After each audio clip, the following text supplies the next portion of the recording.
రాష్ట్ర ముఖ్యమంత్రి నారా చంద్రబాబు నాయుడు శుక్రవారం సాయంత్రం తిరుమల శ్రీవారి వార్షిక సాలకట్ల బ్రహ్మోత్సవాల సందర్భంగా రాష్ట్ర ప్రభుత్వం తరపున తిరుమల శ్రీవారికి పట్టు వస్త్రాలు సమర్పించడానికి మరియు వకులామాత కొత్త సెంట్రల్ కిచెన్ ప్రారంభోత్సవానికి తదితర కార్యక్రమాల్లో పాల్గొనడానికి తిరుమల తిరుపతి 2 రోజుల పర్యటన నిమిత్తం ఆయన రేణిగుంట విమానాశ్రయానికి చేరుకున్నారు.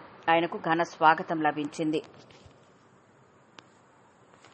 ఆయనకు స్వాగతం పలికిన వారిలో Anantapuram range DIG Shimoshi Vajpayee, zilla collector Venkateshwar, SP Subbarayudu, joint collector Shubham Bansal, municipal commissioner Maurya, Gudur sub collector Raghavendra Meena, DRO Penchala Kishore, ఎమ్మెల్యేలు Nagari Bhanuprakash, Chittoor Gurajala Jaganmohan, GD Nellore Thomas, Palamaner Amarnath Reddy, Tirupati MLA Arani Srinivasulu, Srikalahasti MLA Bojjala Sudheer Reddy, మాజీ మంత్రి పనబాక లక్ష్మి, మాజీ ఎమ్మెల్యేలు Velagapalli Varaprasad, Sugunamma, protocol deputy collector Chandrashekar Naidu తదితర అధికారులు, ప్రజాప్రతినిధులు స్వాగతం పలికారు.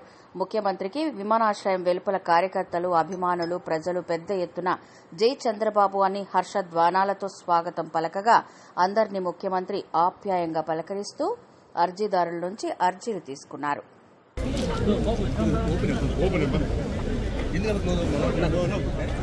సార్ ఫోటో సార్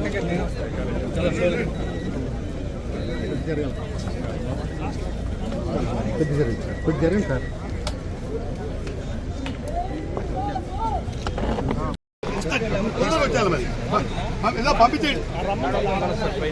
పంపించండి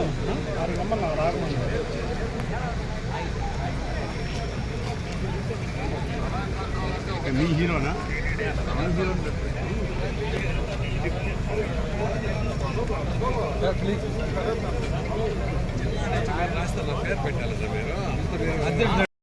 అధ్యక్షుడు కంటే నాకు సపోర్ట్ చేయలేని ఎటువంటి పెట్టిండు అన్న ఏమి చెప్పండి ఆయన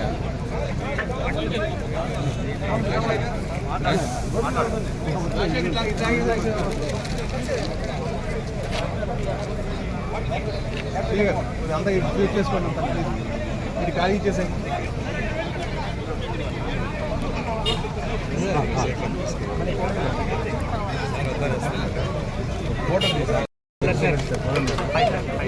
ఫోటో సార్ ప్లీజ్ ప్లీజ్.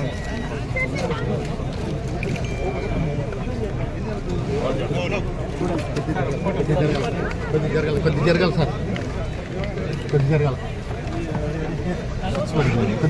కొద్ది జరిగింది సార్.